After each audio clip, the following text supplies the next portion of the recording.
இஸ்லாமிய மார்க்கம் நமக்கு முக்கியத்துவம் கொடுத்தது இந்த பெற்றோர்களை பேணுதல், பெற்றோர்களுக்காக துவா செய்யுதல். பெற்றோர மையத்தை உள்ளுக்கு கொண்டாந்து ஆட்கள் தொழுகிறாங்க. அந்த பொடியன் வெளியில நிற்கான்டா, இவனை விட மோசமான ஒருத்தன் இருக்கானா? ஏன்டா அவருக்கு தொழுவுற இல்லை, தொலை தெரியா. மையத்தை பள்ளிக்குள்ள ஊரான் தொழுவிக்கான், ஊரான் துவா செஞ்சுட்டிருக்கான். அவர் சந்துக்கு தூக்கி பருத்தி மாற்றி கொடுத்தோடு கடவுளை நிற்கான், கொண்டை புதைக்கிறதுக்கு ரெடியன். நீ எல்லாம் ஒரு பிள்ளையா? நீ ஒரு பிள்ளையா? நபிகள் நாயகம் ஸல்லல்லாஹு அலைஹி வஸல்லம் சொன்னாங்க, இதாமத் ஆதம் இப்னு ஆதம் இன்கத அமலுஹு இல்லா மின் ஸலாத். ஒரு மனிதன் மரணித்தால் 3 விஷயத்தை தவிர மற்ற எல்லாமே துண்டிச்சிடும். இந்த 3 அவன கபருக்கு போயிட்டே இருக்கும்.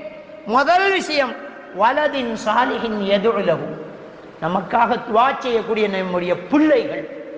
பிள்ளைகளை என்னமோ நல்லா தான் பெற்றோர்கள் வளர்க்குறாங்க. அந்த பிள்ளைகளுக்கு வாப்பாக்கு துவா செய்யறதுக்கு மறக்குது, உம்மாக்கு துவா செய்ய மறக்குது. ஏண்டா என்ன பல, நம்ம என்ன பிறப்பு, நம்ம என்ன செய்கிற, நம்ம எவ்வளவு நன்றி கெட்டவர்கள்.